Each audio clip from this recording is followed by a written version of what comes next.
আসসালামু আলাইকুম বন্ধুরা, নতুন এক রেসিপিতে সবাইকে স্বাগত জানাই। নরম তুলতুলে রসালো পুরে ভরা এক নতুন পিঠার রেসিপি আপনাদের সাথে শেয়ার করব, যেটি মুখে নিলেই মুখের মধ্যে মিলিয়ে যাবে। বানানো যতটাই সহজ, খেতে ততটাই মজার। শীতের দিনে এই তুলোর মতো নরম তুলতুলে পিঠাগুলি একবার এভাবে বানিয়ে খেয়ে দেখুন, বাড়ির সকলে খুব পছন্দ করবে। একবার যেই পিঠাগুলি খাবে সে বারবার খেতে চাইবে। চলুন দেখে নিই তুলোর মতো নরম তুলতুলে এই পিঠাগুলি কিভাবে বানাবো। আর এই পিঠাগুলি বানানোর জন্য মাত্র হাফ কাপ সুজি ব্যবহার করব, তা দিয়েই খুবই মজার এই পিঠাগুলি তৈরি করব। তো এখানে একটা প্যানের মধ্যে 1 টেবিল স্পুন নিয়েছি ঘি। ঘিটা যখন ভালো করে মেল্ট হয়ে গেছে, এখানে হাফ কাপ পরিমাণে সুজি অ্যাড করে নিয়েছি। ঘিয়ের মধ্যে সুজিটাকে খুব ভালো মতো একটু ভুনে নেব। এখানে ঘিয়ের মধ্যে সুজিটাকে 2 থেকে আড়াই মিনিট খুব ভালো মতো ভুনে নিয়েছি। আর এখানে সুজিটা বেশ ঝরঝরে মতো হয়ে গেছে। তো এই পর্যায়ে এখানে অ্যাড করে নিচ্ছি 1.5 কাপ পরিমাণে লিকুইড দুধ। দুধটাকে দিয়ে কন্টিনিউ খুব ভালো করে সুজিটাকে মিশিয়ে নেব। তারই সাথে একটু সামান্য লবণ অ্যাড করে নিয়েছি 1 চিমটি মতো। খুব ভালো মতো মিশিয়ে এখানে দুধ ও সুজিটাকে তাড়াতাড়ি মিশিয়ে না নিলে ডলা পাকা হয়ে যেতে পারে। তার জন্য খুব ভালো মতো কন্টিনিউ সুজিটাকে দুধের মধ্যে এইভাবে করে মিশিয়ে নিয়েছি। এবারে এটা দেখবেন সুজিটা খুব তাড়াতাড়ি দুধটাকে টেনেও নেবে, আর সুজিটা সিদ্ধ হতেও খুব একটা বেশি সময় লাগবে না। আর এখানে ফ্লেভারের জন্যে 1/4 টিস্পুন এলাচের পাউডারও অ্যাড করে নিয়েছি। তো খুব ভালো মতো এখানে এটাকে নাড়াচাড়া করে নিচ্ছি। আর দুধটা দেখুন বেশ টেনে এসেছে। ডোটা যতক্ষণ না টাইট হচ্ছে না ততক্ষণ এইভাবে কন্টিনিউ নাড়াচাড়া করে নেব। আর এইভাবে নাড়াচাড়া করতে করতেই দেখবেন ডোটা বেশ টাইট হয়ে যাবে। তো এখানে দেখুন ডোটা একদম প্যান ছেড়ে দিচ্ছে। তো গা থেকে যখন এভাবে প্যান ছেড়ে এক জায়গায় জড়ো হয়ে আসবে, তখন জানবেন এখানে সুজির ডোটা আমাদের একদম পারফেক্ট তৈরি হয়ে গেছে। গ্যাসের ফ্লেমটা অফ করে দিচ্ছি আর এটাকে নামিয়ে হালকা একটু ঠান্ডা করে নিচ্ছি। ততক্ষণে এদিকে পুরটাকে রেডি করে নেব। তার জন্য এখানে 1 কাপ পরিমাণে নিয়ে নিচ্ছি নারকেল কোড়া।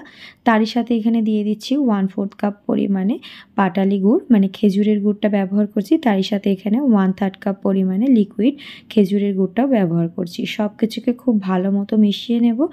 এখানে আস্তে আস্তে গুড়টা পুরোপুরি মেল্ট হয়ে যাবে। তো এটা যখন পুরোপুরি মেল্ট হয়ে যাবে তখন দেখবেন একটু পাতলা হয়ে যাবে। তো এতে করে কিন্তু নারকেলটা খুব ভালো মতো কুক হয়ে যাবে। ফ্লেভারের জন্য অ্যাড করে নিচ্ছি 1/4 টিস্পুন এলাচের গুঁড়ো। তারই সাথে এখানে 2 টেবিল স্পুন দিয়ে দিচ্ছি পাউডার মিল্ক। এতে করে পুরটা খেতে খুবই মজার লাগে। আর তারই সাথে এখানে 1 টেবিল স্পুন দিয়ে দিচ্ছি আলমন্ড বাদাম ও কাজু বাদাম পাউডার। 2 রকম ড্রাই ফ্রুট গুঁড়ো এখানে দিলাম আর সামান্য 1 চিমটি লবণ অ্যাড করেছি। সব কিছুকে খুব ভালো মতো মিশিয়ে নেব। এইভাবে নারকেলের পুরটা বানিয়ে দেখবেন খেতে এতটাই মজার হয় যে বারবার এইভাবে পুর বানিয়ে খাবেন। তো দেখুন এখানে পুরোপুরি যে গুড়ের রসটা আছে টেনে এসেছে। তো ঠিক এই পর্যায়ে 1 চা চামচ পরিমাণে ঘি দিয়ে খুব ভালো করে পুরটাকে আমি তৈরি করে নিয়েছি। আর বেশ মাখো মাখো হয়ে গেছে। এই পর্যায়ে গ্যাসের ফ্লেমটা অফ করে নামিয়ে নেব। এদিকে যে সুজির ডোটা একটু ঠান্ডা করতে রেখেছিলাম, তো হালকা একটু ঠান্ডা হওয়ার পরেই আমি এটাকেও খুব ভালো করে মেখে নিচ্ছি। তো যদি মাখতে অসুবিধা হয় হাতে সামান্য একটু ঘি নিয়ে এটা মেখে নিতে পারেন। তবে এটা যেহেতু সুজি তো একটু চ্যাটচ্যাটে হবে, তো এটা মাখতে মাখতে একদম পারফেক্ট ডো এখানে তৈরি হয়ে যাবে। তো আমি হাতে একটু সামান্য ঘি নিয়ে নিয়েছিলাম। এতে করে দেখুন খুব ভালো মতো ডোটা আমাদের তৈরি হয়ে গেল। তো এবারে দেখুন একটা চামচ নিচ্ছি এই ধরনের। তো এই চামচের মাপেই আমি পিঠাগুলি বানাবো, যাতে করে সমস্ত পিঠাগুলি একই মাপের হয়। এই চামচে করে কিছুটা ডো আমি নিয়ে নিচ্ছি। তো এবার এটা হাতে করে খুব ভালো করে রাউন্ড করে নিচ্ছি, রাউন্ড করে একটু চ্যাপ্টা করে নিচ্ছি। এবারে যে পুরটা রেডি করে রেখেছিলাম সেটাও বেশ ঠান্ডা হয়ে গেছে। এখানে এর মাঝ বরাবর অ্যাড করে পিঠা যেইভাবে মুখটা মোড়ে ঠিক সেইভাবে মুখটা মুড়ে নিতে হবে। তারপরে হাতের তালুর সাহায্যে একটা কোণ একটু ঘষে নিতে হবে, আবার অপর কোণটা একটু ঘষে নিলে খুব সহজ একটা পিঠার শেপ চলে আসবে। তো একইভাবে আমি আপনাদের সুবিধার্থে আরও একটা করে দেখাচ্ছি। তো এইভাবে বেশ অনেকগুলো বানিয়ে নিয়েছি। তো দেখুন চামচের পরিমাণ অনুযায়ী কিছুটা ডো নিয়ে হাতে করে রাউন্ড করে একটু চ্যাপ্টা করে নিয়ে মাঝ বরাবর নারকেলের পুরটা অ্যাড করে ঠিক একইভাবে পিঠার মতো মুখটা আমি মুড়িয়ে নিচ্ছি। তারপরে দুটো কোণ হাতের তালুর সাহায্যে এইভাবে একটু ঘষে নিলেই দেখুন খুব সুন্দর একটা পুলি পিঠার শেপ চলে আসবে। তো এইভাবে করে সমস্ত পিঠা আমি রেডি করে নিয়েছি। আর দেখুন প্রত্যেকটা পিঠা কতটা সুন্দর দেখতে লাগছে।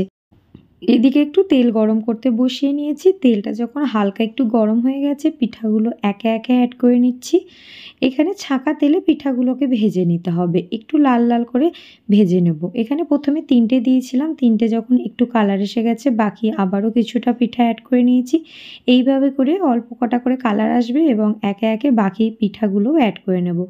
এইভাবে পিঠাগুলো ভেজে নিলে পরে ভেঙে যাওয়ারও ভয় থাকবে না, আর খুব তাড়াতাড়ি কম সময়ের মধ্যে পিঠাগুলি ভাজা হয়ে যাবে। তো যেগুলো কালার হয়ে গেছে সেগুলোকে আমি তুলে নিচ্ছি তেল ঝরিয়ে। ঠিক একইভাবে যখন এরকম একটা সুন্দর লালচে কালার আসবে বাকিগুলো তেল ঝরিয়ে ঝরিয়ে তুলে নেব। আর এখানে পিঠাগুলি এতটাই নরম তুলতুলে হয়েছে যে আপনারা এইভাবে ভেজেও পিঠাগুলি খেতে পারবেন, খেতে খুবই মজার লাগে।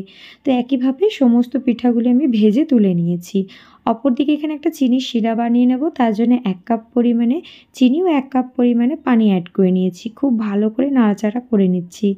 এখানে ফ্লেভারের জন্য 1/4 টিস্পুন দিয়ে দিচ্ছি এলাচের পাউডার। আপনারা চাইলে এখানে 2টো এলাচকে থেঁতো করেও দিতে পারেন। এখানে চিনিটা পুরোপুরি মেল্ট হয়ে গেছে, খুব ভালো মতো 1 থেকে 2 মিনিট শিরাটা ফুটে গেছে। ঠিক এই পর্যায়ে ভেজে রাখা পিঠাগুলি অ্যাড করে নিচ্ছি। পিঠাগুলিকে দিয়ে শিরার মধ্যে খুব ভালো করে নাড়াচাড়া করে নিচ্ছি। এখানে প্রায় 4 থেকে 5 মিনিট শিরায় দিয়ে পিঠাগুলি খুব ভালো করে জাল করে নেব। এমনিতেই পিঠাগুলি অনেকটাই নরম আছে, আর এই শিরার মধ্যে এটাকে ভালো করে জাল করে নেওয়ার ফলে পিঠাগুলি আরও নরম তুলতুলে ও রসালো তৈরি হবে। এগুলো চিনির শিরার মধ্যে এইভাবে জাল করতে করতেও দেখবেন এখানে পিঠাগুলি বেশ কিছুটা বেড়ে যাবে। তো এটাকে খুব ভালো করে 6 মিনিট মতো জাল করে গ্যাসের ফ্লেমটা অফ করে দিয়ে এইভাবে করে চিনির শিরাতে রেখে দেব। তারপরে দেখবেন এগুলো একদম পুরোপুরি ভেতর থেকেও রসালো তৈরি হয়ে যাবে। ঠান্ডা হয়ে যাওয়ার পর পিঠাগুলি আমি পরিবেশন করে দেখাচ্ছি। দেখুন পিঠাগুলি দেখতে কতটা লোভনীয় হয়েছে। রসালো পুরে ভরা নরম তুলতুলে এই পিঠাগুলি একবার এই শীতের দিনে বানিয়ে দেখবেন, নিজের তো ভালো লাগবেই, বাড়ির ছোট থেকে বড় সকলের খুব পছন্দ হবে। রসালো এই পিঠাগুলি কতটা নরম তুলতুলে হয়েছে আমি আপনাদের দেখাচ্ছি। আশা করছি দেখে বুঝতেই পারছেন কতটা নরম তুলতুলে হয়েছে, আর ভেতর থেকেও হয়েছে একেবারে রসালো পুরে ভরা। আশা করছি সুজি দিয়ে তৈরি করা এই সহজ পিঠার রেসিপি সকলের ভালো লেগেছে। ভালো লেগে থাকলে আমাকে সাপোর্ট করে আমার ভিডিওতে অবশ্যই একটা লাইক, শেয়ার, কমেন্ট করে দেবেন। আজকের মতো আসি বন্ধুরা, আল্লাহ হাফেজ।